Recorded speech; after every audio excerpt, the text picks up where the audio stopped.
Hello everyone, welcome to today's webinar, GRITS Goals, a powerful tool for supporting your climate action planning. I'm Steve Muzzy, Senior Manager of Climate Programs at Second Nature, and we are excited to be able to host this webinar today. So just before we get into the main conversation, just some quick updates. Okay, just wanted to quickly share, we've had a full schedule of webinars this month at Second Nature. There are links here directly to those. They're all posted publicly on our website, and then the link below is to our webinar upcoming and archived webinars on the Second Nature website. And just some housekeeping for the program. So today's and all of our webinars are always recorded. They are then sent to all subscribers or registrants, excuse me, to the webinar right after, and then it's also posted on our website for public viewing. During the presentation, please feel free to use the GoToWebinar dashboard to ask any questions, and we'll save plenty of time at the end to run through those. And just a reminder that everyone is on mute during the webinar except one special person, and that is Jen Andrews, who will say a few words here in a moment. So today's speakers, we're gonna hear from Mark Orlowski, and he's gonna join us a little later. So stepping in until he returns is Aaron Karp, the GRITS director. And then later in the presentation, we'll hear from Rob Andrejewski, the Director of Sustainability at the University of Richmond. Okay, hopefully this is gonna work out. Devin, can you unmute Jen? And Jen Andrews, at the Program Director at the University of New Hampshire Sustainability Institute, is just gonna say some brief words about a new partnership between SIMAP and GRITS. Are you there, Jen? I am. Hi, everyone. Yes. All right. I love it when the technology works. So thanks, Steve. As Steve said, I'm a project director at the University of New Hampshire Sustainability Institute, where I've been for more than 7 years. And I direct our work as a signatory to the climate commitment and our broader sustainability work with STARS, and of course, our work with the Sustainability Indicator Management and Analysis Platform, or SIMAP. And SIMAP, of course, came out of fantastic research from folks like my colleague, Dr. Allison Leach, and many others, and out of work I've done in the 13 years that I spent before coming to UNH at nonprofit Cleaner Cool Planet, working with the campus carbon calculator. So I share all of that background with you all simply to illustrate two things. One, I've been doing this work to provide support for campus sustainability efforts for a little while now, and I know from firsthand experience how sometimes as we're doing the work in our individual institutions, it can feel really overwhelming, like it's on us to figure, like just us, to figure out how to make everything happen, how to get it done, how to be the change that we want to see in our institutions.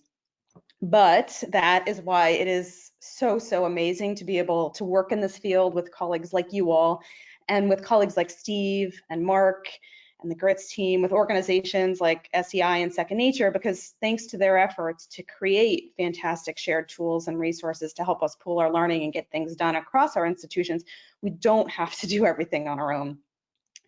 More than 15 years ago at CACP, we saw a need and attempted to build some climate action planning and scenario analysis into the calculator, but it really wasn't useful then for lots of reasons. More than a decade ago, I remember being on calls and in meetings with Mark about various projects and daydreaming together in those conversations about creating a project library to make it easier for campuses to document and share real-world data about campus projects and costs and benefits. But Mark wasn't content with daydreaming. He went out and he raised the money, and he and his team created the tool, which was not only a project library, but a fantastic tool for quantifying the value of green revolving funds. This was GRITS, is GRITS. He made it happen and has been an incredibly valuable resource for campuses ever since. And now, as you will hear a little later, GRITS Goals makes what we were trying to do all those years ago with the calculator actually happen. And I am so excited to see such an amazing tool made available to our collective community. And I'm likewise excited to be able to announce to you all today that the SIMAP team at UNH is partnering with the GRITS team to build alignment and connection between GRITS goals and SIMAP, so that ultimately all of you, our shared community, will be able to take full advantage of both of these tools and have them work seamlessly together so that you can calculate your historic and current carbon footprint in SIMAP, and then have the ability to do critical cost benefit analysis and planning necessary in GRITS goals. So I'm looking forward to sharing with you more about this partnership in coming weeks and months. But in the meantime, I just really want to say a huge thank you to the entire GRITS team. And I'm sure you're all going to be as excited about this as I am when you see it. Thank you. Nice, excellent. Thank you, Jen. All right, so let me now turn it over to Aaron Karp, the GRITS director. He's going to walk through an overview of the GRITS tool in preparation before we move into the new functionality for GRITS goals. So Aaron, just let me know when you'd like me to advance slides. Sure. Hi, everyone. Thanks for attending today. Again, my name is Aaron Karp. I'm the GRITS director for the Sustainable Endowments Institute. So a big part of my role is sort of working with our developer to envision and build new features in GRITS. And I'm excited to show you some of those, a sneak peek of some of those new features today. But first, we can get started by going over the agenda. So yeah, Steve, if you want to advance one forward. So the way that our session today is planned to go is we'll start with some background or an overview of GRITS. Many of you may already be familiar with the platform and some of the background, but we want to make sure there's a refresher and an introduction also for those not familiar. Then we'll move into a GRITS tour, and Mark should be back. Mark Orlowski, the executive director of SEI, should be back for that tour. But if he's not, I will bring everyone through the tool, and then we'll move into a preview of GRITS goals, something that we've been working on for many months now, and we're excited to share a sneak preview of. After that, we'll have time for some brief questions and answers, and then we'll have Rob Andrejewski from the University of Richmond speak a little bit about their climate action planning process and how he envisions GRITS goals supporting it. And then we'll sort of round that out again with more questions. So yeah, Steve, if you can go to the next slide. And Aaron, and good afternoon, everyone. I'm actually back and able to rejoin a little earlier than expected. The neurosurgeon appointment that we were trying to make actually got moved to later today, which is great news. So I'm able to should hopefully be able to participate fully between now and 2:30 Eastern. So Aaron, if you don't mind, I can take over for you and Yes. and continue. Let's turn on my webcam. Thank you for that, Devin. Good afternoon to some of you. Good morning to the rest of you. Glad to be with you, and wish it wasn't in the context of this family health emergency, but glad that things are reorganized schedule-wise now, so I can be with you for the whole time, hopefully. So as Aaron covered, we've got our agenda. I think if you're here now, hopefully you're excited to learn about GRITS goals, but you're also excited to learn about the existing functionality of GRITS. Between around now and 1:30 or so, we'll be going over the existing functionality that's available to you today in terms of how GRITS works and what it can do, especially on the project side. And then we're starting around 1:30, we'll be jumping into sort of the preview of GRITS goals and its functionality and sort of how a little bit it's going to work and sort of what you're going to be able to do in it. We'll give you a preview, and GRITS goals will be launching this fall, so that's not available quite yet, but we're excited to show you a little bit of an advanced peek, maybe get some folks, if they're interested, to get a little early access before we officially launch it for some last sort of beta testing. And yeah, just bring you up to speed of what we've been working on since really early last year. We've been at this for about a year and a half. So with that, if you're not familiar with GRITS, right, we built GRITS because we really wanted to help replace spreadsheets and sort of offer a simple, sort of easy to use platform that could help you sort of merge and sort of track all of the sort of energy data, the financial data, the carbon data, water, waste data, sort of all of that from projects that you're still planning or still sort of in the early sort of conceptual or development stages, through things that are in progress and also completed projects. We originally launched GRITS 1.0 way back in 2014. We actually launched it while we were sharing office space with Second Nature, with Steve and Tim and a bunch of other colleagues and Devin and others at Second Nature. So it was exciting to sort of launch it while we were sharing offices with Second Nature at that time. And we've still gone on to add many new features and functionalities, and we're up to version 3.5 of GRITS, and GRITS goals will be part of version 4.0. It's been in the past funded by the Kresge Foundation, Rockefeller Brothers Fund, and a bunch of other foundations. But where we are now is with the big upcoming release of GRITS goals, we're going to be taking things from a project-centric sort of view to add a whole new dimension, letting you input past consumption data, or as Jen briefly mentioned, I think a moment ago, I didn't quite catch all that, but I caught a teeny bit of it, is with the linking up of SIMAP and GRITS data. So you can pull over data from SIMAP into GRITS if you're using SIMAP already for carbon and energy related data, which will really make it even easier to get started. But what you can be able to do with GRITS goals is really plan out different scenarios for different emissions reduction targets, different energy efficiency targets, both short term and long term. And we think it'll be a really powerful tool for climate action planning and that stage, but also the implementation stage as well. And I think maybe it was mentioned earlier already, but just want to make this abundantly clear, right? We have partnerships with Second Nature and SIMAP, which means that if you're a Second Nature signatory, oh, I misspelled SIMAP, sorry about that. SIMAP users get free basic access along with Second Nature signatories. We also have other partnerships as well, so you might be able to get free basic access to GRITS, even if you perhaps aren't, although hopefully almost everyone on this webinar today is a signatory and or also a SIMAP user. So next slide, please. So I briefly touched on this earlier, but I just want to cover these three main points. We wanted to sort of have a better system, something much superior to spreadsheets, because in 2014 when we launched GRITS, and honestly still today, I'd say the vast majority of institutions are still using spreadsheets to track and manage all their project data, and it's really far from optimal. Yeah, does it kind of get the job done? Sure, it's sort of workable, but it's really not designed for that, optimized for that, and it certainly does not promote sort of data sharing and collaboration across different individuals and departments and with internal and other external stakeholders as well. So there's that piece of it. We also really wanted to have the project data sharing sort of be seamless. Obviously, Second Nature has a great reporting system. SIMAP is vital to sort of reporting to STARS and sort of tracking sort of the emissions inventories for your university or other institution. But when it comes to project level data, there's really no other way to share that other than sort of through spreadsheets or little case studies, but we want to sort of build a more holistic approach to that. So the GRITS library, which I'll be showing you in a few minutes as part of the GRITS tour, really is our main effort in that area, and the library has over 3,000 completed projects. So you can go look up by type of project, by individual peer institution, by geographic region, by project size, almost anything you can think of. You can also do keyword searches, so very flexible. Next slide, please. So why use GRITS, right? I alluded to this briefly earlier, but the simplicity piece is a major one. We've worked really hard to make this as simple and easy to use as possible. There's actually a lot of students even using this tool, either as part of class projects or in conjunction with sustainability offices or internships or other types of positions, student worker positions. We can train up almost anyone on how to use the main functionality in GRITS in literally about a half hour. And you can enter a project in like not even 5 minutes. As part of the tour, I think we'll do a quick demo of what it looks like to add a project. It takes all of 2 minutes. And again, track projects at any stage. If you just have an idea for a project, you only need like a half dozen data points. You enter that into GRITS, it gives you the whole sort of picture of carbon savings, financial savings, energy savings, all of that.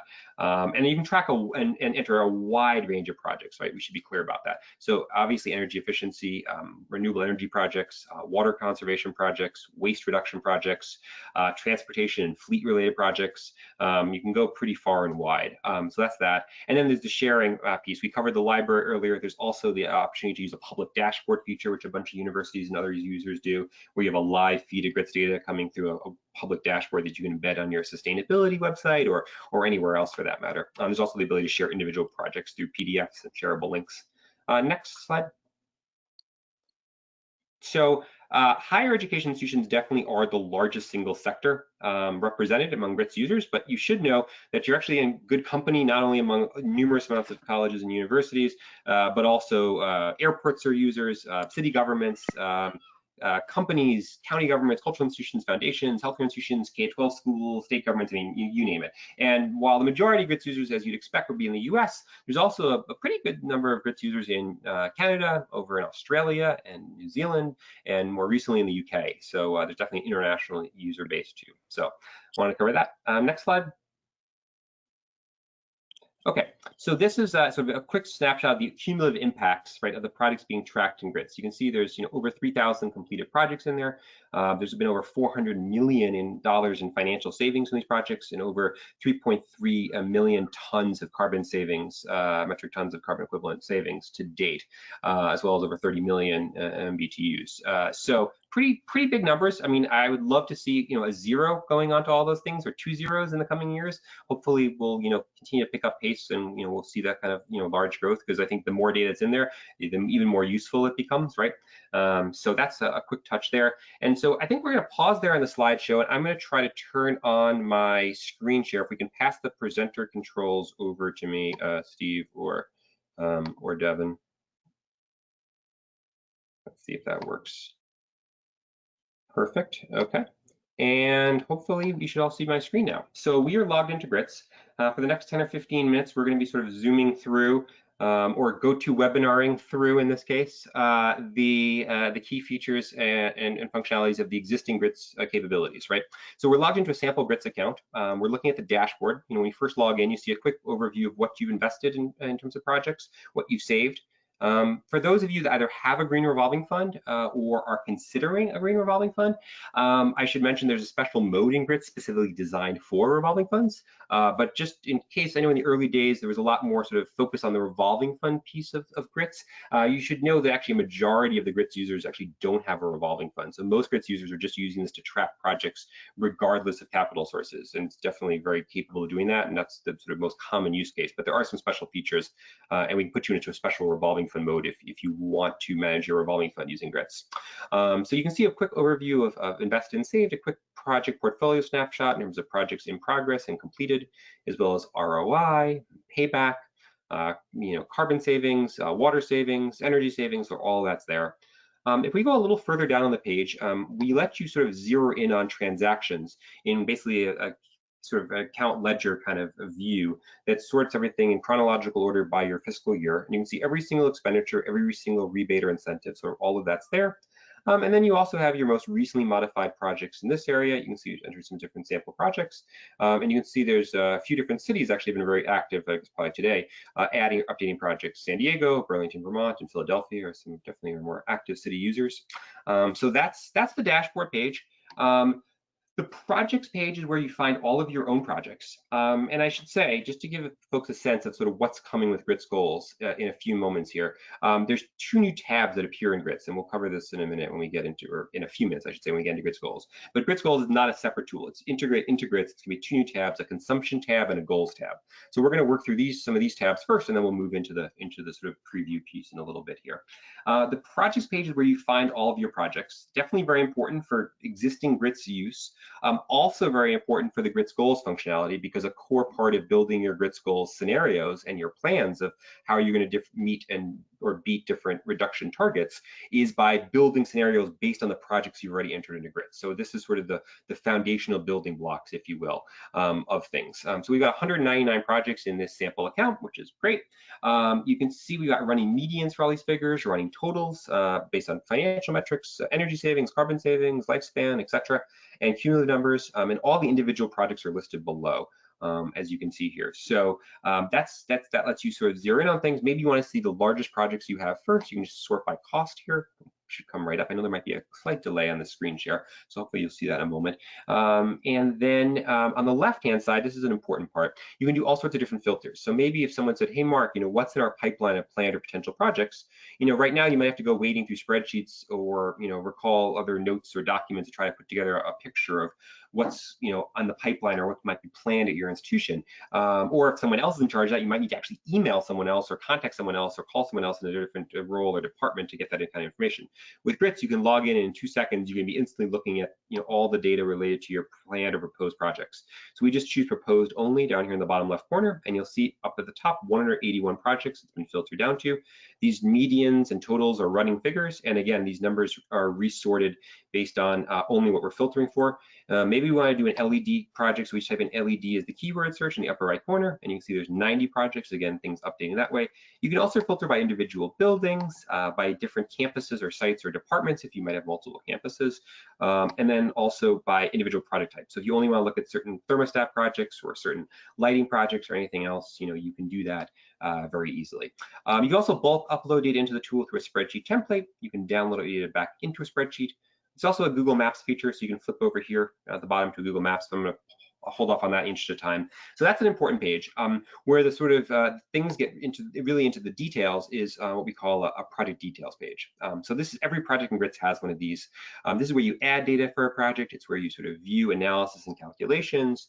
It's where you update data over time. Everything GRITS, don't think I mentioned this earlier, but everything, basically nearly everything, updates and saves automatically as you work. So kind of just like Gmail or other platforms like that, or tools like that, where you don't have to worry about hitting a save button. Things are just saved automatically as you go, and calculations are recalculated automatically. So just to take you through this in the next few minutes, we've got the name of the product up here, right? We've got in this area a status area where you select proposed, in progress, and completed project statuses. The name of your project lead is in this area. There's also an area for a description where you can expand it and see and write as much as you need or want about what the project is going to be working on or accomplishing. We then worked with, some of you might know ICF International. They're a big sustainability consulting firm that does a lot of work with the Department of Energy and EPA and so forth at the federal level. We work with them on a few of the early GRITS features, including this categorization system. So everyone uses the same project types and subtypes. So if you choose, maybe you do a lot of heating and ventilation projects, HVAC projects, you select that project type, and under that you can see we have almost everything you could think of. So that way you can categorize your projects very specifically, but also when you go into the library, people are categorizing, other users are categorizing the projects in the same way that you are, which is really important. I didn't mention this earlier, but there's also a tags feature where you can tag projects with whatever custom name or grouping you want. So you can build bundles of projects, name them whatever you want, and then pull them up here or in the reports feature. So that's something else you can do, even if these categories maybe don't fit you, or you want to do some additional categorization, maybe a certain funding source or something like that. Down below, you've got the facilities section here. You select your facility or facilities the project taking place in. There's a facilities tab where you can add facilities easily or bulk upload them, or if you happen to use something like Portfolio Manager from Energy Star, you can link up that account and pull data in that way. A lot of different ways to do that. You can input your proposed cost in this area, and then a little bit further down, you've got the timeline, the expected lifespan, and the resources tracked, which is an important one. Here's all the different resources, obviously electricity being a big one, but also all the other different sort of fuel sources, transportation fuel sources, waste, water, even maintenance savings you can factor in here. So you enter your units, your cost per unit, your expected annual savings. If you're doing measurement and verification, we let you enter what kind of methodology you're using, which is based on the international standard. So that's that piece of things. And then further down below, we've got this annual tracking data table. So you can make adjustments on the actuals versus the forecasted figures for your utility rates or the amount of savings you have. All of that's over there. And then on the right-hand column here, these top two tables, you should be able to see coming up here, is the savings over time table and the financial metrics table. Savings over time, both tables are calculated for you automatically. It shows you financial savings, energy savings, emissions abated. Water and waste here would appear as additional rows if we were tracking that. You can see there's an average annual, total to date, and life of column, a life of project column, and so that's there. For emissions, we use eGrid data from the EPA for emissions factors for electricity, and we also use a lot of SIMAP related emissions factors for a lot of other fuel sources. We also let you fully customize your emissions factors, so if you want to use your own custom emissions factors, you can do that on the settings page in GRITS, no problem, and you can use as many of those as you want. For financial metrics, you've got all these different ones here: payback, ROI, net present value, internal rate of return, all of that. Project transactions below here. So every time you have an expense or a rebate or incentive, you can log it in here. You can also use GRITS to kind of be a central data warehouse for all your projects data, so you can actually attach anything you want. So if you had contracts or purchase orders or invoices or technical manuals or legacy spreadsheet data, whatever it might be. You can attach it in the attachments subsection here very easily, as well as photos. You can add notes to projects. And then a couple other things to call out on this page before we keep going is you can generate a PDF, which is a really nice option. You click generate PDF, and that just gives you a really nice sort of snapshot view of the project in PDF form. So that's that. You also can click on the shareable link, which is nice. I mentioned that briefly during the slide portion of the presentation. You click on the shareable link. That brings you to a live view of the project. So if we change something, we can instantly reload this page and you could see it. And this is a read-only view, and it's publicly available if you share someone with the link. So they don't need a GRITS login to look at that. Normally they would, but that's totally at your discretion. The library is the next section I wanted to show you briefly. This is where you find everyone else's projects. You can see the median project size is about $14,000 with an ROI about 15%. And if you want to look at project types, you can do that. You only want to look at lighting projects, you can do that. Maybe you only want to look at lighting projects in like parking garages because you're thinking about doing that at a parking garage or a parking lot. So you could choose that. You can see we've got numerous projects there. You could sort that and see which universities, which institutions are doing projects. And so basically, virtually everything I've covered thus far is available in the free version of GRITS, with the main limitation being the number of projects you can save. That is a limit on the free version. The full version of GRITS gets you full access to the library. What that means is you can actually click in. So if we wanted to see this this project, let's say that, I don't know, let's pick one, we can do Williams College project. We can click on that. I'm an alum of Williams. I just spotted that randomly. So we can go in and see what they're doing. We can see what facility it was in. We can see the financials, we can see the carbon savings, we can see the timeline. And if we wanted, we could even request contact and actually get in touch with someone at the college. We would instantly email them, ask them if they'd accept your request, and then you could connect by email or do a call or something like that. So, so that's sort of the library in a nutshell. Obviously, you can do a lot of other things besides just filtering by project types. You can filter by geographic regions. You can do keyword searches. You can use the maps feature. So all of this sort of in the main library page is available to you for free. And it's that's only sort of the second piece that's the detailed library view that's not in the free version. So that's that. I want to briefly touch on the reports feature next. So this is something else that typically would not be included in the free version, although in light of the pandemic and everything else, we said let's open it up and make it available to everyone. So if you do have free access to GRITS currently, or you sign up for free access after this, you will temporarily have free access to the reports feature, which is a pretty powerful tool to chart and graph and sort of visualize the impacts of your projects. We're currently, I think it's available to the end of September. We hopefully will extend it to the end of the calendar year, so you'll have a good, hopefully five plus months with access to it. But we'll see. But definitely to the end of September at minimum. So you can choose your metrics: energy, waste, water, financial, and carbon are all the different sort of resource metrics you can select from. We're looking at a financial savings bar graph that's sort of stacked up, and you can mouse over it, and you can see here that you can see, there might be a medical air system or maybe a recreational facility lighting upgrade, and you can redraw these on the fly. So you can redraw this to make it look the way you want, removing projects by just clicking on them in the key below. You can download this as an image file instantly, super easy. Just click on download image, and we can pull it up in 2 seconds and be looking at what we just created together, right? Super simple. You also can build longer reports by choosing the multiple option and choose individual projects or individual buildings, look at everything happening at that level or within a single campus. You have multiple campuses, or one of those tags, which we briefly touched on earlier. The raw data is down below as a spreadsheet, so you can always download that if you want to do something else with it or save it in another format. You can also do scatter plots and some more advanced things. So that's that. We did want to I did want to briefly touch on this public dashboard feature. I alluded to it earlier. This is what it looks like, a sample of it. So you can embed this anywhere you want on your own website. You just take this little bit of code. This is also available in the free version. You can embed this, and it's a live feed of your data from GRITS, showing a bunch of information about the carbon savings, the energy savings, the financial savings, etc. So all of that's there. You can customize whether you want a landscape or a portrait kind of view of whatever works best for your website, and then most importantly, you can customize what kind of metrics are included. So yeah, so that should be that piece of it. The last thing I want to show you before we sort of switch gears to go into the new preview of GRITS goals, I want to show you what it looks like to enter a new project into GRITS. So we're just going to call this the sample second nature / SIMAP LED upgrade, right? Could be anything. We'll say it's on the newest campus. We'll say it's a proposed project, and we'll say it's a lighting project, right? I'll select that from the list. They then select what type of project it is, lighting, upgrade, or retrofit. Select that. Click the Add button. And then after that, we'll enter the cost of the project. We'll say maybe it's $10,000, for example. So that's entered. And then we need to know what we're tracking resource-wise. So that would be electricity, followed by kilowatt hours as our units, right? We would need to know what our blended electricity rate is. Maybe it's 12 cents a kilowatt hour. Could be anything. And then we need to have a rough estimate of what we expect the savings to be in terms of kilowatts per year. So maybe we'll just say, we'll keep this simple. We'll say maybe it's like 40,000 we expect it to be. And then the only other thing we do, if we want to, is select when the project will be done. We can say it'll be done tomorrow. It's a really quick project. And maybe we expect it to be a 10-year lifespan. Okay. So we just entered maybe, what is that, 8 or 10 data fields, not even.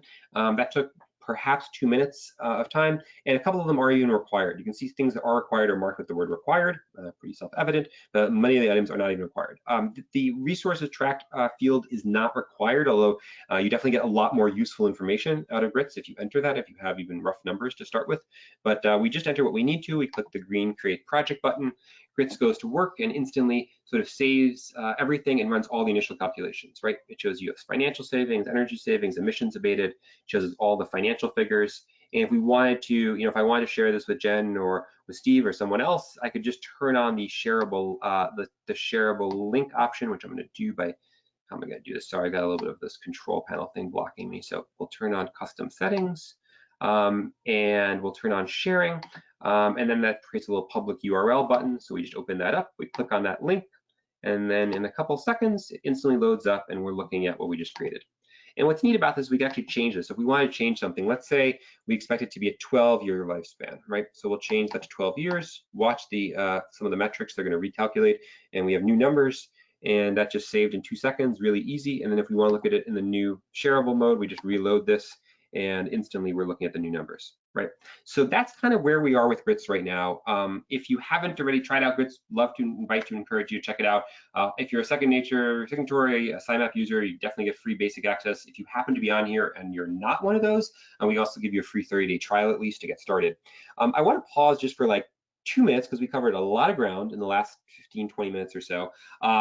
See if there's any quick questions, and then I want to launch right into the next 10, 15 minutes or so for the GRITS goals preview. And then we'll go turn it over to Rob here from the University of Richmond, and then we'll come back for a longer discussion Q&A, and we'll probably wrap up hopefully by 2:30, but I would expect maybe even before 2:30 Eastern. So that's the plan. Questions maybe by chat, or if anyone wants to unmute themselves, I think that's allowed. Certainly no problem on my end if that's allowed, Devin and Steve. So any questions before we without further ado, go into the GRITS goals preview? I can read off a couple of the questions we have. Can you, how does the GRITS interface work with the second nature reporting platform? So good question. So that is something that I think we're working to sort of improve. Right now, it's not as integrated, I think, as either we'd like or second nature was like.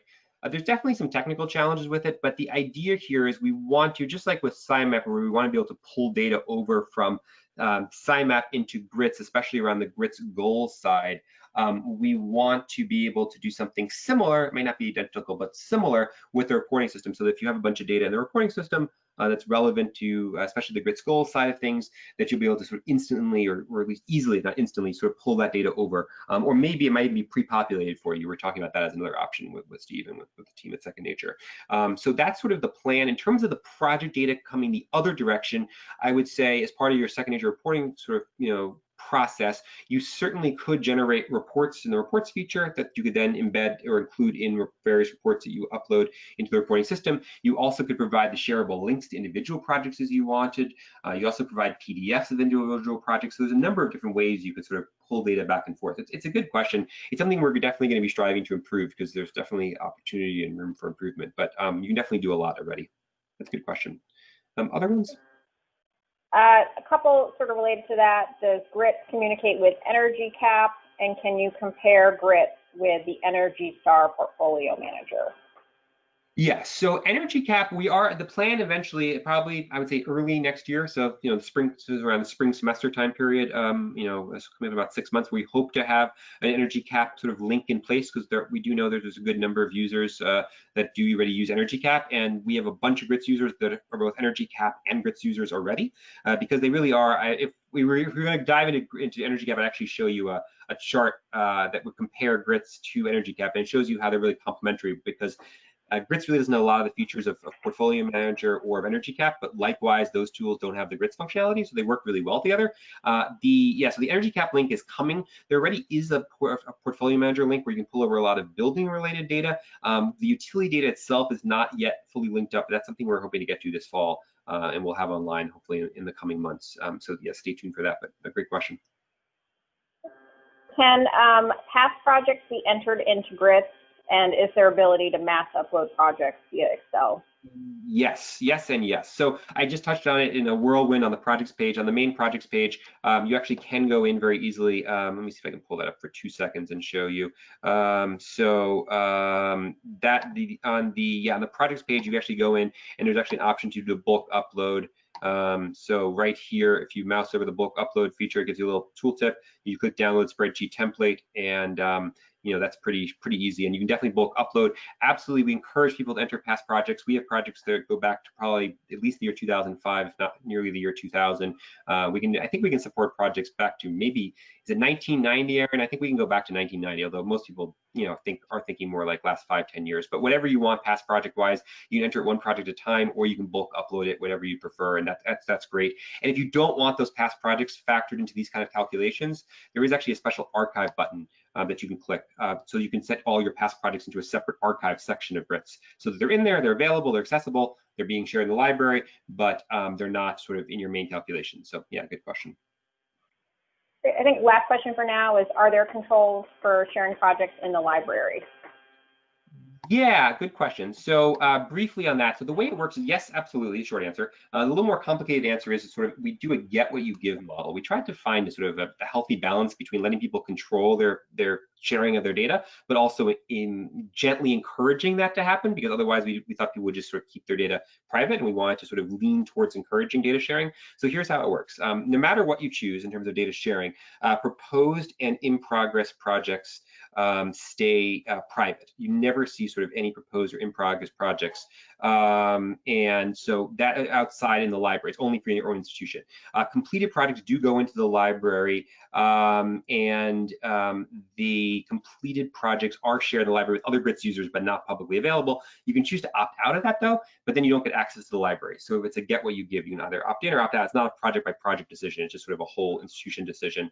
And you can also choose to be anonymous if you prefer. So that's something else to consider. But then the entire library becomes anonymous to you. So like 95% of our 800 plus institutions, they're sharing, they're in the sharing default option, which is sharing completed projects. But again, only with other GRITS users. It's not some kind of publicly available site that just anyone could look at. So yeah, so let's wrap up questions there for now. Definitely want to get into it more after Rob presents, but let me pull up the GRITS goals preview. So this has been something we've been working on very long and sort of very hard. So what I'm showing you now is a staging server where we're basically beta testing and refining GRITS goals.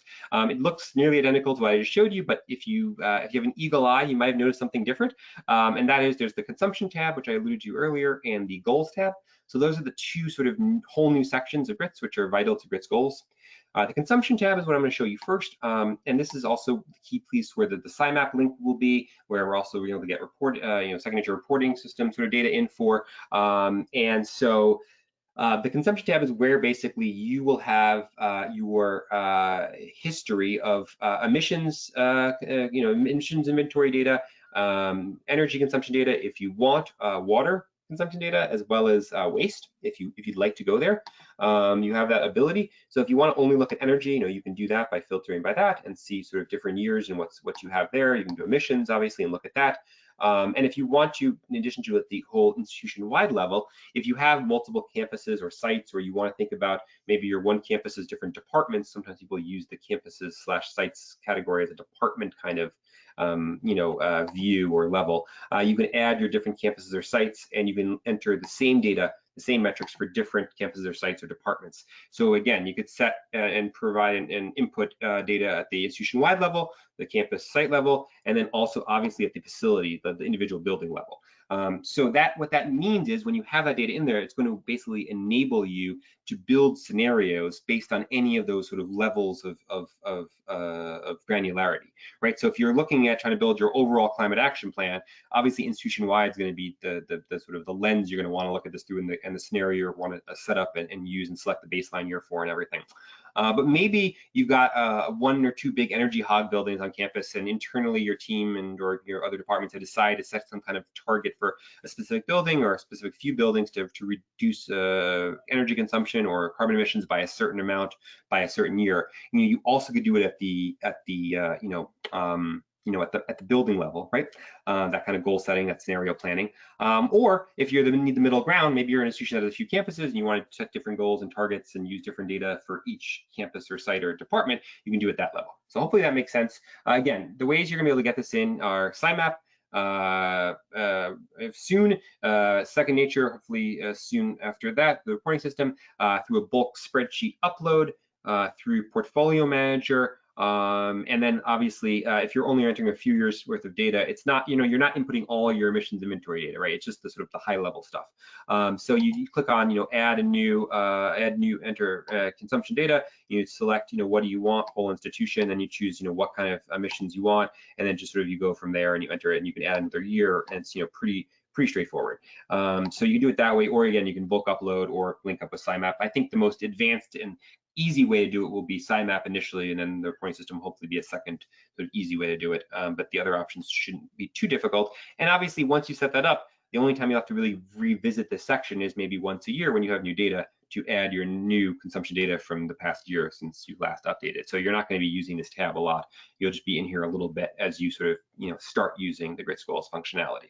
So that's where we are with the consumption tab. Now, where it gets more interesting, right, is if we go to the goals tab. So the goals tab is where you find all the different goals that you've developed and created, and within that, the scenarios within the goals.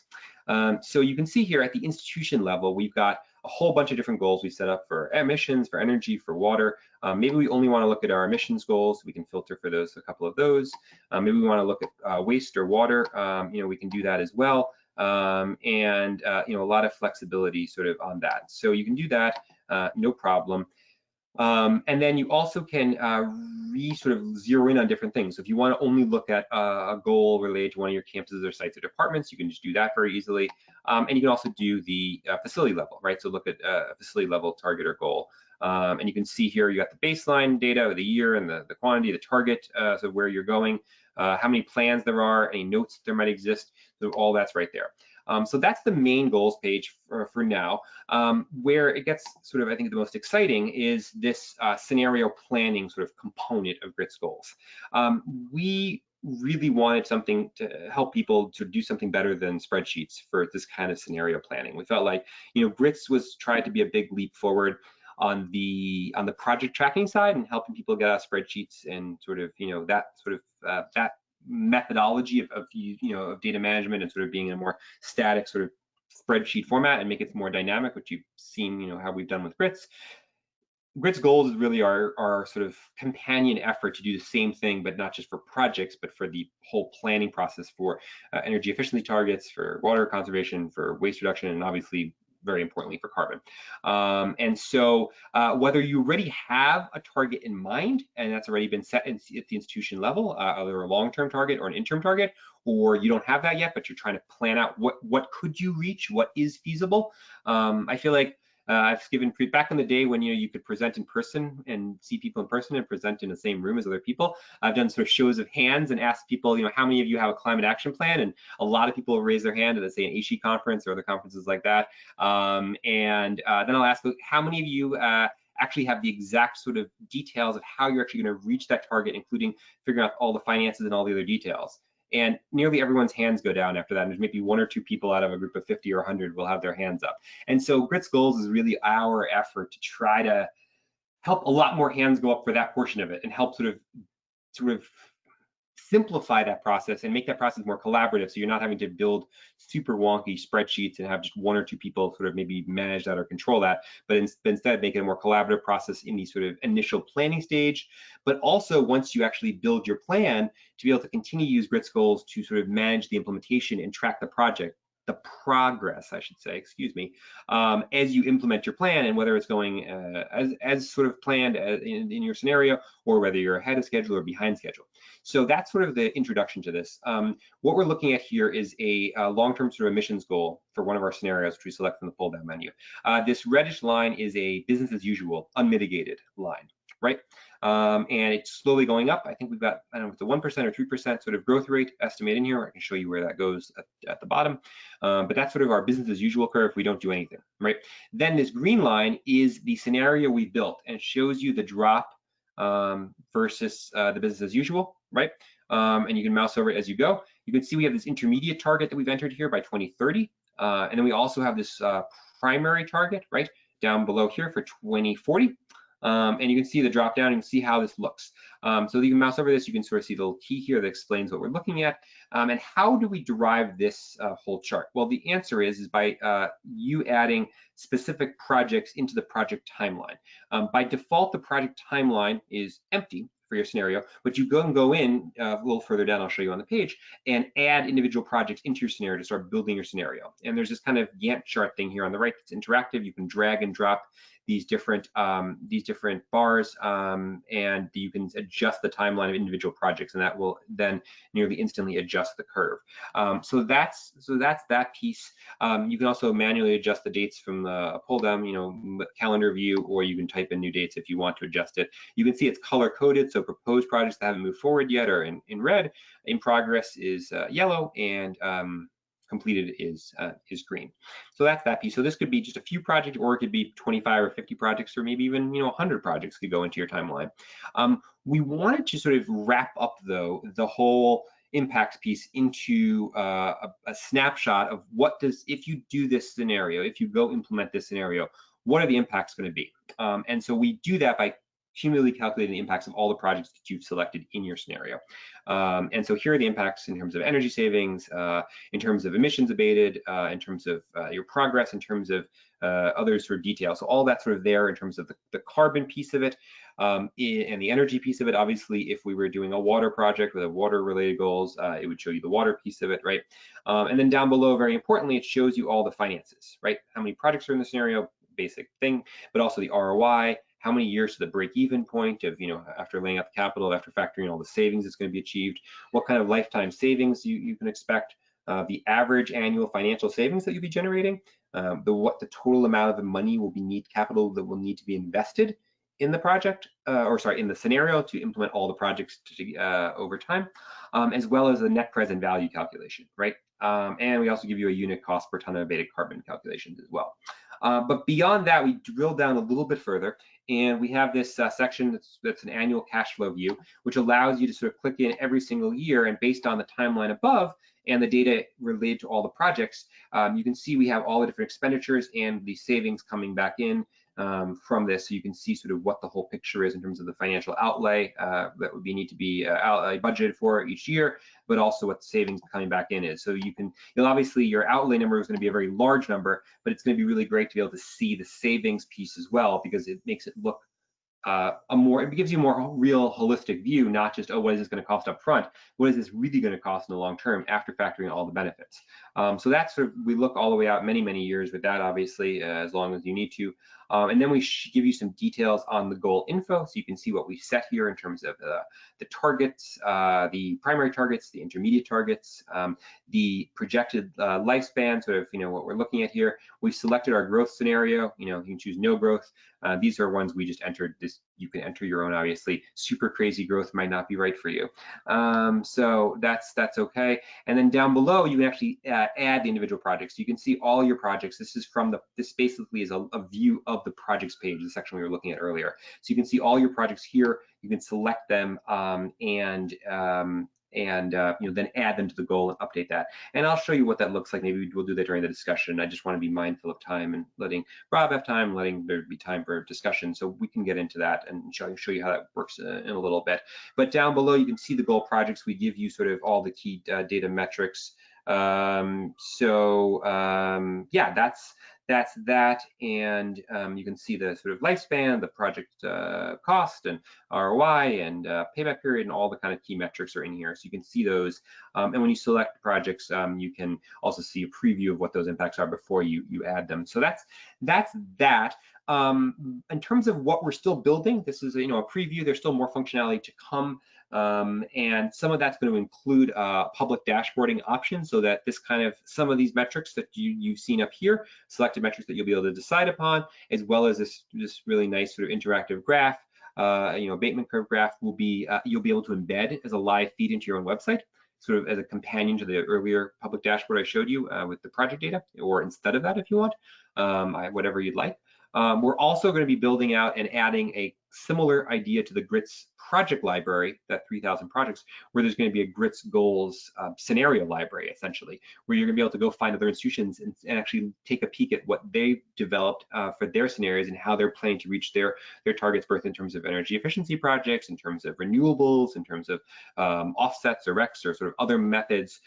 So that's also coming. There's a number of other sort of more advanced features that we sort of have in the works, but our goal is to sort of get the core functionality, which I'm really showing you here, sort of out and available this fall, so that all of you can sort of take advantage of it. And if I didn't mention this earlier, all this GRITS goals functionality that I've showed you is going to be included in the free version. There's no like surprises about that.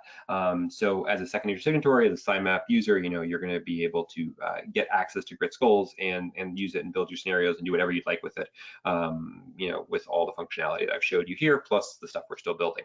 So I think that pretty well sort of covers it. I think we're eager to hear feedback and hear your questions and suggestions for additional functionality or improvement. But I do really want to sort of turn it over to Rob, who I think is going to present for 10 or 15 minutes or so, to share sort of his thinking on GRITS goals. Rob's been an awesome partner of ours since really nearly the beginning of this thing. We together went and got some funding as partners to develop the first phase of GRITS goals, and he's been our sort of main advisor and partner on this thing, along with a really good group of about a dozen members of an overall advisory group. So that includes Jen Andrews from Clean Air Cool Planet, from University of New Hampshire. Wow, back in the day, Clean Air Cool Planet, and obviously Steve Muzzy from Second Nature, and a number of other universities, and also some city governments like Philadelphia and Washington D.C.'s city government have been advisors as well. So let me turn it over to Rob here. If Devin or Steve, if you could take back control to advance the slides, that would be great, and then I'll rejoin after Rob's presentation. But take it away, Rob. Thanks, Mark. Hi, everybody. So I'm Rob Andrejewski from the University of Richmond, and I'm the Director of Sustainability there. And the University of Richmond's a fantastic place to work. It's a beautiful campus with Gothic architecture. We just finished up a really exciting project called the Eco Corridor on a stream restoration. We've got a lot of commitment from our students and faculty for sustainability. We're on the edge of Richmond, so it's more of a suburban campus, but like the city of Richmond, like most of the country right now, it's a really important moment, and I'm really proud of the way our administration is handling racial reconciliation, and really the conversations that have been going on around sustainability and justice and community engagement, and this merging of these critical topics for us to really advance our mission of education are happening in such an important way. And I'm really proud to be affiliated with the University of Richmond right now. The next slide will kind of show that we've got a commitment to carbon neutrality. We've had this commitment for 10 years now. Our Board of Trustees signed off on us being a carbon neutral campus. And to Mark's point about how are you doing tracking, how you're going to get there, we don't really have goal or projects right now going out to 2050. However, we do have an interim goal that as of this fiscal year, we were trying to be 30% below our baseline. And so our first carbon accounting was 2009. And as of last fiscal year, that was June 30th of 19, we were about a quarter of the way there. We are going to get there through RECs from a project to achieve that 30% greenhouse gas emission, but we're going to blow way past it. We have another interim goal of 65% below 2009 levels by 2035, and I know we're going to achieve that much sooner. So next slide. This just shows that we've been working on addressing climate change for quite a while. Then President Ayers signed the ACU-PCC, the President's Climate Commitment, back in 2007, saying, and this meant a lot in the Southeast at the time, climate change is real, climate change is human cost, and it's up to us to do something about it.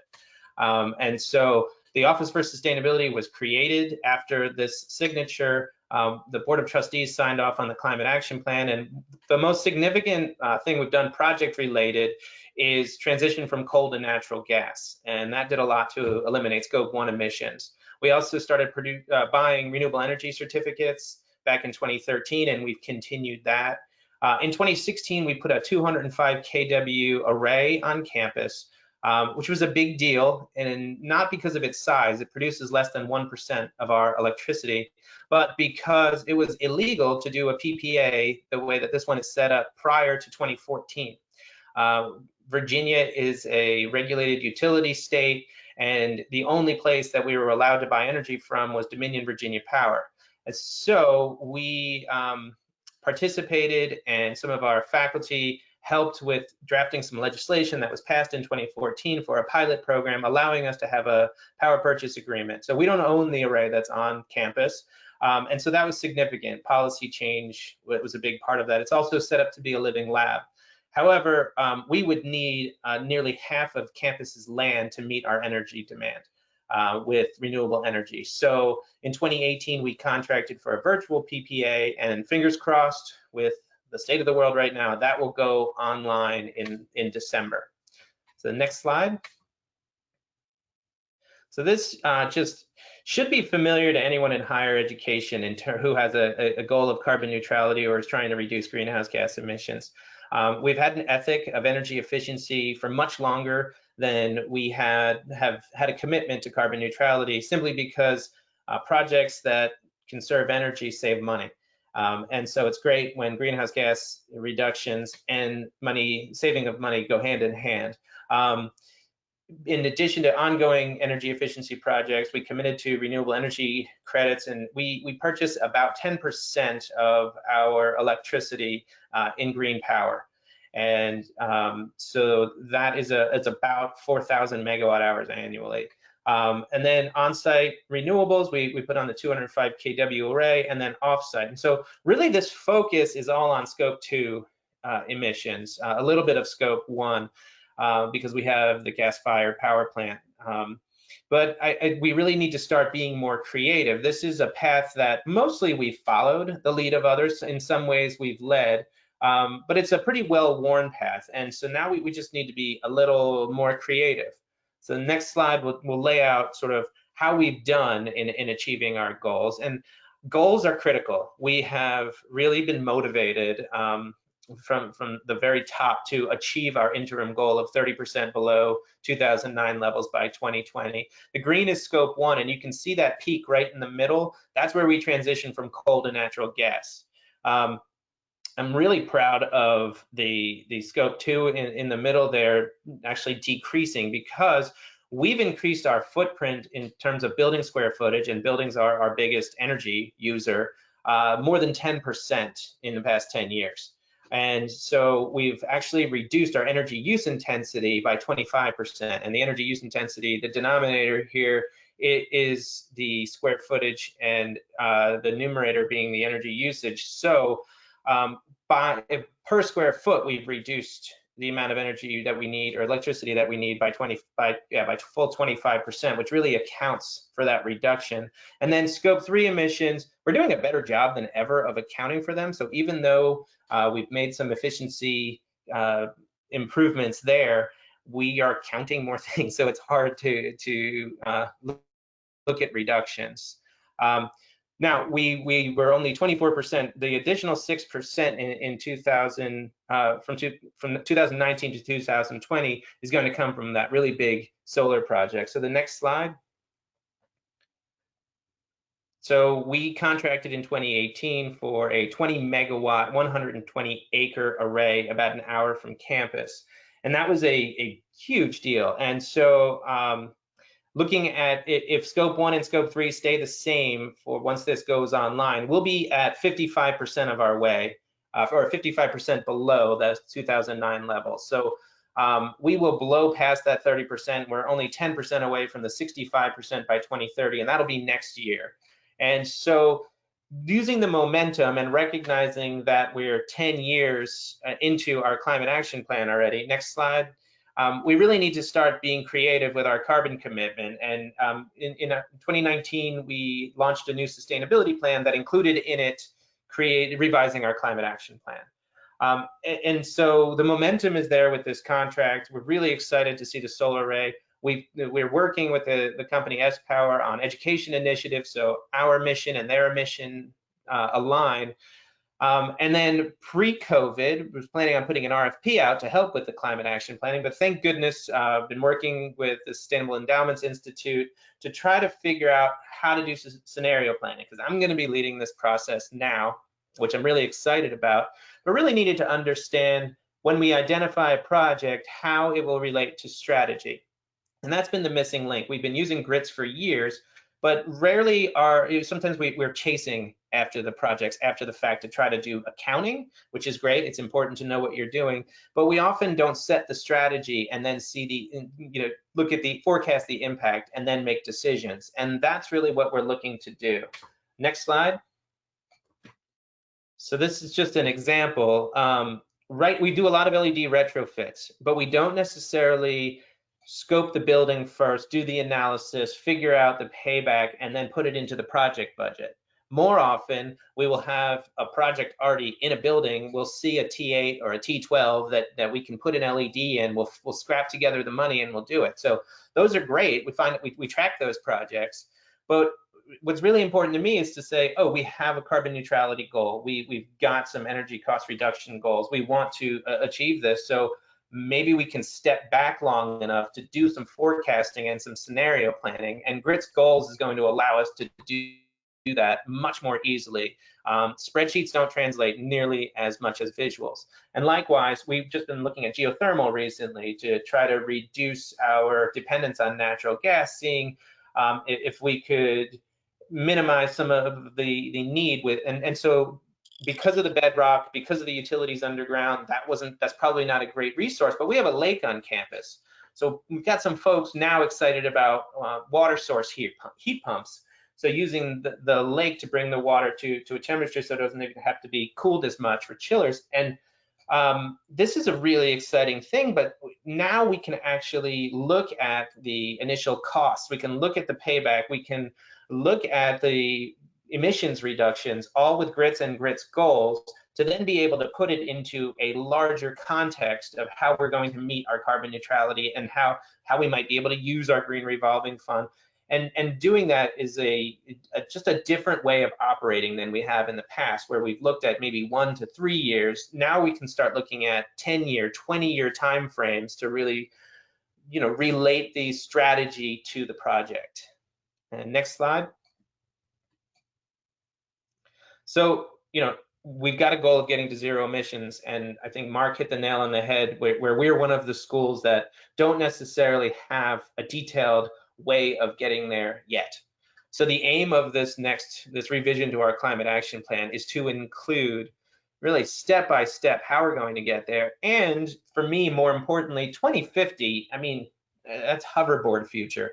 Like, we need to get to carbon neutrality way, way sooner. And we have a responsibility, just like we said in 2007, to lead. Industry and government are not doing it fast enough. Higher education, we need to teach by example. And so 2050 is way far out there. I'm really excited to try to push our Board of Trustees to revise our goal to be much sooner. And GRITS goals will help us understand the tools to get there, the strategies to get there, And it will help us communicate because, at its core, sustainability is about convincing people of the need to change and how to do so. And so depending on whether it's the CFO, whether it's students, whether it's the board of trustees, whether we need to do budgets, whether we need to look at feasibility, I'm really looking forward to using GRITS goals to answer a lot of those questions. So that's all I have from the University of Richmond. It's been great to work with Mark, and thanks to the Jesse Paul DuPont Fund for providing the opportunity for us to work together.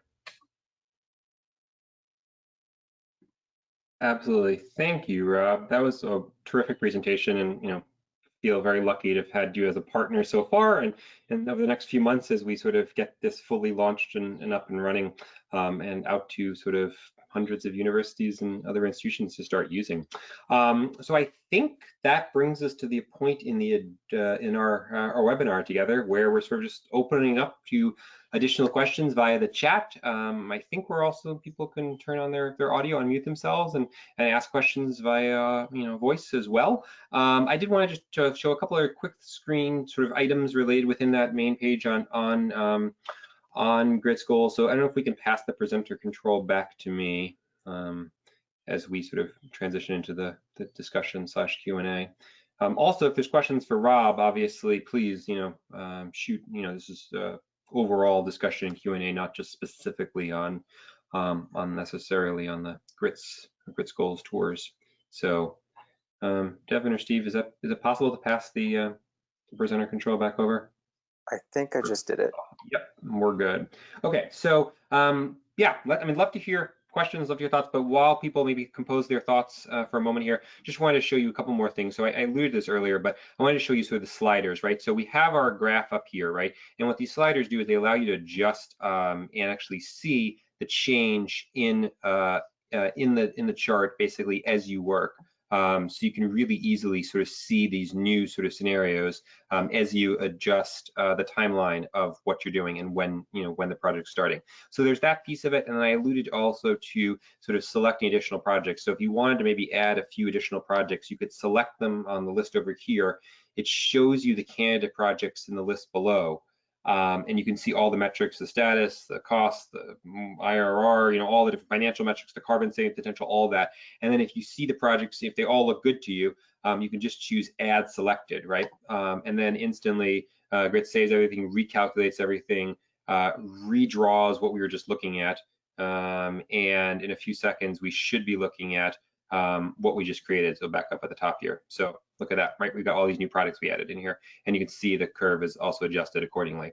So that's just to give you a little better sense of sort of how it works in action. Wanted to show that. But yeah, let's hear what folks have to say after what they're thinking. So a question we have here, in your experience, how many projects seem to be required to essentially reach 0 GHGs? How large a project do you want to do? I mean, that's a really difficult question to answer. It could vary widely, based largely on the types of projects and the size of your institution, and how much you're hoping to do via efficiency versus renewables versus maybe buying credits or offsets. I mean, conceivably you could do a giant renewable energy project, a giant wind farm or something, right?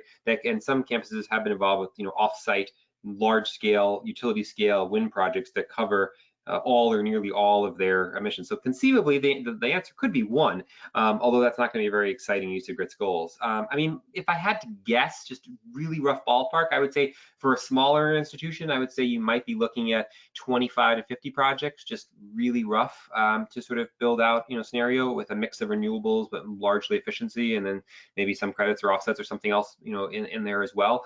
For a larger institution, it's hard for me to imagine that you'd be able to sort of, build a plan that gets you to neutrality with less than 50 or 100 projects is my guess. In terms of the overall GRITS universe, I mean, I'd say the average GRITS account probably has, between 10 and 30 projects in it, I would say. But a lot of people are just starting out, only have a couple or none at all yet. But there are power users. We have quite a few users that have 100 plus projects in here. I think the high water mark is University of Michigan has something like 600 projects being tracked in GRITS currently. So that's on the high end of that scale. So yeah, they use really kind of all over the map. But it's an interesting question. Thanks for that. A related question, does GRITS help you make the estimate in terms of the impact, GHG rejection of a given project, or is it on the user to figure that out and enter it? Right. So there's two parts here, right? There's the figuring out the estimated energy savings if we're talking about, let's say, a lighting project or an HVAC project, something where you're saving electricity, right? So there's that bit of work that has to be done by someone that has a bit of experience in that, right? Someone that's either maybe a contracting type of firm, an energy auditor, maybe a sustainability staff person or facilities manager that has some, relevant experience to be able to look at what the current energy consumption is of the current equipment, look at the specifications of the new equipment, make some assumptions about the usage levels if you don't have the raw meter data to actually have the exact past usage information on hand, and then sort of figure out the amount of kilowatt hour savings per year. So that part is something you do need to do externally to GRITS. We have had a few users say, hey, could you build that kind of calculator into GRITS? And it's something we'd like to do. There's a lot of complexity, as you can imagine, to that piece of the puzzle, and it's something we hope to get to, but it's not going to be something that we're going to have this year. It's definitely going to be a sort of a next year thing is our hope. So that piece does have to happen, externally. Once you've got that sort of kilowatt hour savings estimate, right, and you know the expected lifespan of the project, which usually is provided by the company or the vendor that's providing you the equipment. There's usually like this equipment has a 10-year expected lifespan or 15 years or whatever it is. Once you have that little bit of data, and as long as you know your sort of electricity rates or your blended sort of electricity rates, 10 cents a kilowatt hour or whatever it might be, that's basically all you need, as I showed in that sample project earlier, to be able to input into GRITS, and then GRITS does all the rest on the carbon savings. So GRITS will do all the carbon savings calculations estimates for you based on just those few data fields you provide. So it's kind of you have to do some, but then GRITS does the rest. And you can use the default emissions factors, which I mentioned earlier, is from eGrid, which is from the EPA, and that's down to the zip code level. So that's how we do the default emissions factors, but you also can save and apply your own custom emissions factors as well. So you would provide the emissions factors, and then GRITS does the calculations for you automatically based on those emissions factors that you manage and update centrally through the settings page, which you access at the top of any page in GRITS. You can just go to settings, click on settings, and make adjustments there. So hopefully that answers that question. Are there opportunities to use GRITS for educational or other communications-based campaigns, such as outreach or behavior change campaigns, or is GRITS primarily used for operations projects? So it's a good question. So yeah, I would say definitely the majority of users and the majority of projects, no question, are the sort of facilities-focused projects that we've been talking about. The lighting projects, the HVAC projects, all sorts of other things. But just going back to the project details page project, right? I just want to show you, we briefly glanced at this, but so we've got all these different categories, right? So most of them are building related facility type projects, but we have a few others that definitely don't fit into that category. So we have transportation, right? And under transportation, we have a good number of subtypes. So there's vehicle related stuff, new vehicles, upgraded vehicles, fuels, fueling / charging infrastructure, public mass transit related programs, bicycle sharing, ride sharing programs, and other transportation related projects, right, that GRITS can handle, and you can certainly track. There's materials, sort of procurement and food sourcing sort of categories. There's not too many options there, but there's a few. So you could track projects related to that if you wanted to. And there's also this other category. And under other is where we put things like behavior change, education, and incentive programs. So you as well as things like sustainable landscaping and so forth. So you definitely can, and some institutions do track projects that relate to those areas. That does present some additional challenges because unlike an equipment type of upgrade, obviously behavior change programs don't operate in the same kind of linear way that a new equipment sort of change would do. So there are some challenges with reporting, sort of making sure you keep the data up to date with updates on the level of engagement and the impacts each year through the annual tracking data table below. But you absolutely can track those kind of projects. Some people do, and certainly we encourage it. Although I would say the more typical use is those other types of projects. This is a question for Rob. Rob, how did the PPA get entered as a project for your GRITS?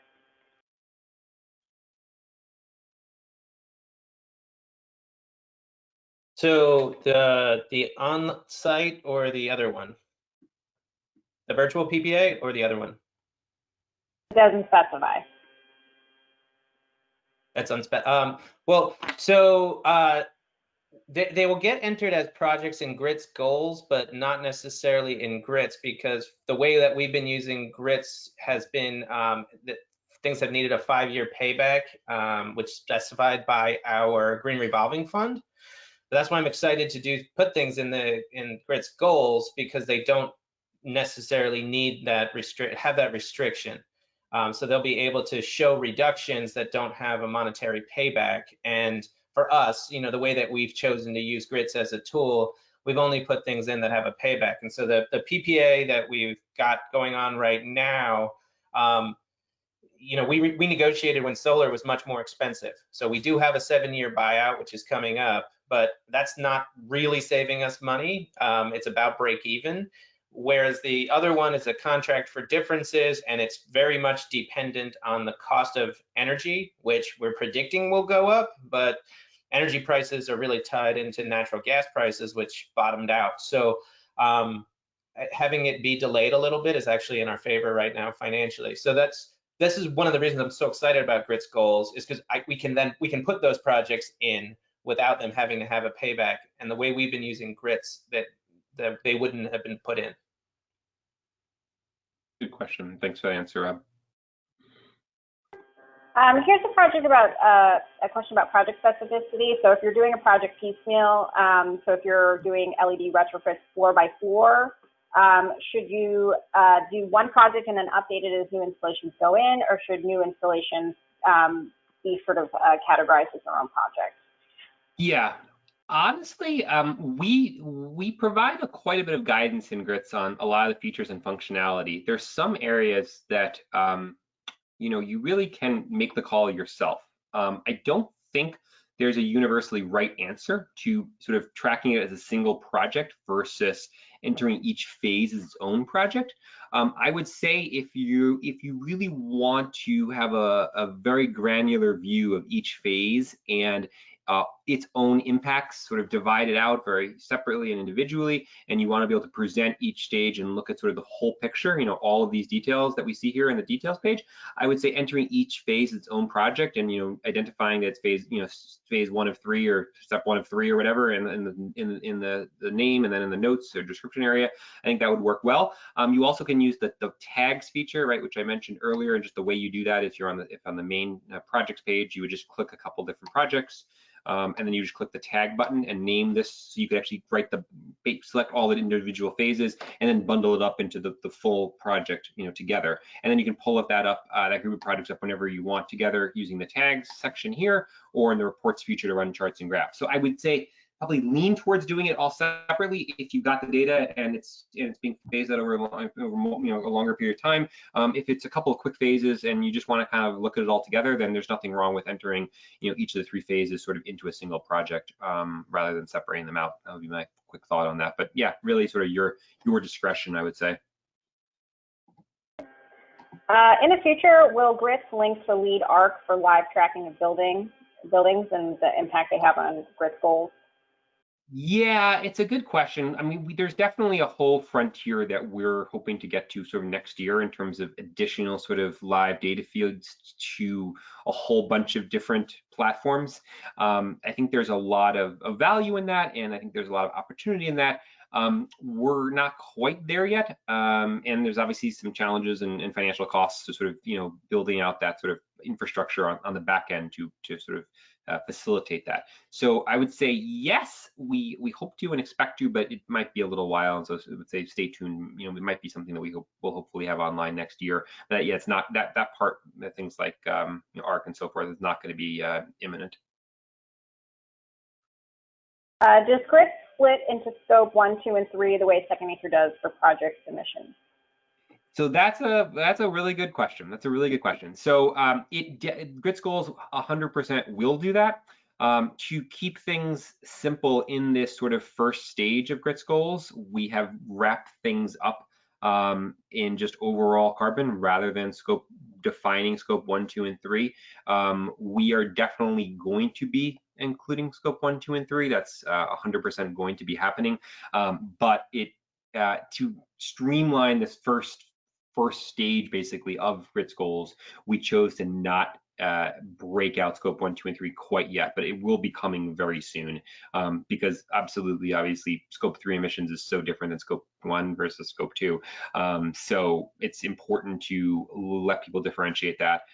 let you sort of graph that, let you sort of visualize that, and look at how projects are impacting different scopes. So yes, great question, great catch, and it's something that yeah, that will be coming very soon. Can you elaborate on GRITS goals that are going to be rolled out this fall? Do you mean September, or are you looking at later this fall? Probably don't mean September at this point, because it's August is this weekend. But I think we're aiming. Don't hold me to this, but I think we're aiming for an October release if we can.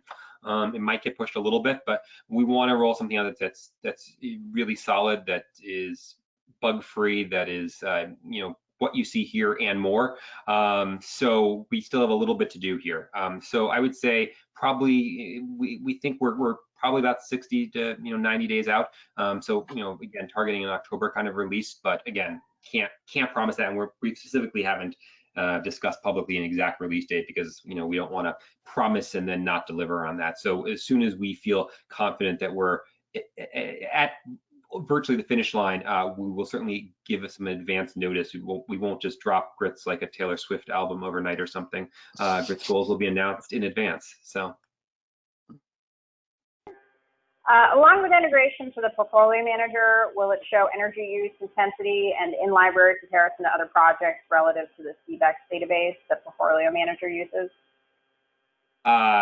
Maybe sometime in the future. No, not initially. I mean, as you can imagine, there's like 100 different ways we can go in terms of, once we have the GRITS sort of goals, core capabilities sort of up and running and in use, there's like 100 different ways we can go in terms of pulling in other platform data, doing all sorts of exciting stuff. And we're trying to be really deliberate and careful in prioritizing the kind of features and functionality that will hopefully be used most widely. And just between the 50 or so of us on this webinar, I mean, some folks might have noticed that that Portfolio Manager, while a great tool, isn't particularly widely used in higher ed yet.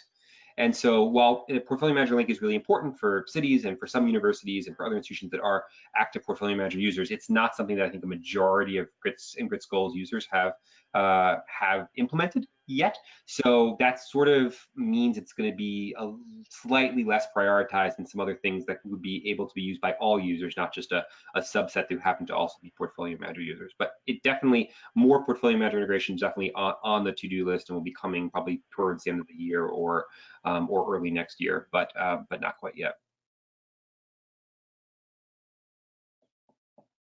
So many good questions. While we pause for just 2 seconds, I should just point out one other thing. Some people are curious about, well, okay, this seems really simple, but how do I actually, if I have a problem, like how do I get help? Like, what are my options? So I think there's a few options. You can email us, no problem. I'll put that up here real quick. So the main email is just info@gogrits.org, or you can feel free to email me personally, mark@gogrits.org.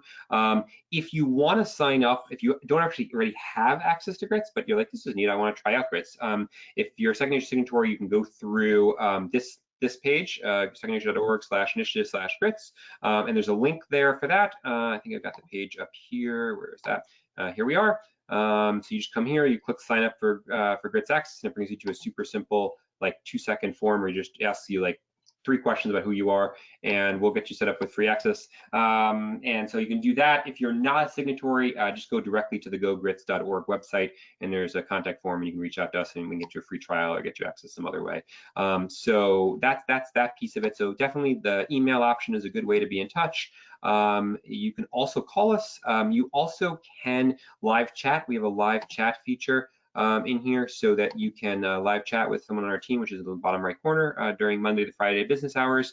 And then lastly, which is a neat feature, we have something called GRITS Guide, where if you click on Need Help, and when you're in GRITS, you click on GRITS Guide, and it's basically a full like Wikipedia, wiki type of style technical assistance documentation for all the features in GRITS. So if someone asked, I think, about custom emissions factors, or how do you do carbon emissions factors in GRITS, just click on custom carbon emissions factors if you want to know more about that. And we really break it down for you in a nice bit of detail. And Aaron and the team did a great job in putting this whole thing together. So we break it down, we show you sort of what you're looking at as a screenshot. We have annotations in here, and instructions and guidance for all the different features and functionalities within GRITS. So that's a great sort of self-service kind of resource that you should definitely check out if you need help with maybe a little something that you're not clear on. But yeah, other questions, Devin? I mean, we've got a few more minutes here, but I want to be mindful of time. Yeah, I think we have time for one more. So it's a question about membership and data. If you lapse with your paid membership, do you lose your data the way you do with SIMAP? How can you back it up, and how often should you back up your data? Okay, great questions. Actually, I'm so glad someone asked that question. Don't get that often. So here's the story. If you sign up for GRITS under a free account, you're going to have access to GRITS indefinitely as under that free account. If you decide to sort of upgrade, I think I have a quick slide just to show you about like what the story is with this sort of free version that's available to Second Nature and SIMAP users versus sort of the unlimited version. So the reports feature again is sort of limited time. The number of saved projects, normally sort of 5 saved projects under the free version, but we bumped that up temporarily to 10 as part of the sort of pandemic additional functionality sort of thing we've done for the last few months with Second Nature, and that'll be go through September and probably to the end of the year. But if you go up to unlimited, you get unlimited projects, and then you get a few other sort of things like full library access and so forth. If you go to the unlimited and then you go back to the free version, it's no problem. Every single project, everything you've entered under the unlimited version will still be there, still accessible, still updatable. It's not just read only, you'll still be able to manage it. You just will not be able to add more projects because you'll probably be above that 5 or 10 project limit. So you'd have to get down below that project limit to start adding new projects back into GRITS if you went downgraded back to the free account. So that's the story with that. You can definitely back up your data pretty easily. If you're in GRITS, you can go sort of into where are we here? If we go here, if you go to the projects page, you've got the download all project data. You can do it that way. You can also save individual projects as a PDF if you want. You don't need to really, we've got, we're in a cloud platform that's called Heroku. It's owned by Salesforce. So it's industry leading in terms of cloud platform, in terms of data security and privacy and encryption and backup. So all the data is encrypted on the cloud platform. It's all backed up, and so you shouldn't have to worry about. I mean, we've been running GRITS for over 6 years now, and knock on wood, I don't think we've lost a single piece of data for a single user in that entire time, unless they accidentally deleted a project. But it asks you if you want to delete projects, so hopefully you would never accidentally delete a project. You can't just have your finger slip and start deleting projects. So that's the only way that I think you'd ever lose anything is by accidentally deleting it yourself. But you can certainly download all the data back as a spreadsheet, or you can download individual PDFs of your projects if you want, anytime. And we can also give you a data dump. If you're worried about all your attachments, you can just email us and we can give you a data dump of every single attachment you have across all of your projects, as a zip file or a similar format. So if you ever want that, that's no problem for us to generate for you on the back end. So yeah. Hopefully that answers that question.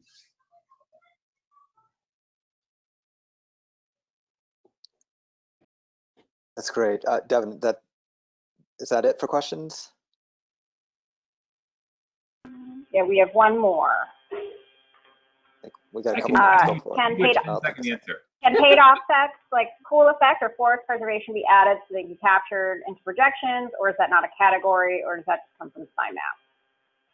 Sorry, what about can you just say that one more time, Devin, about projections? I didn't quite catch that. Sure.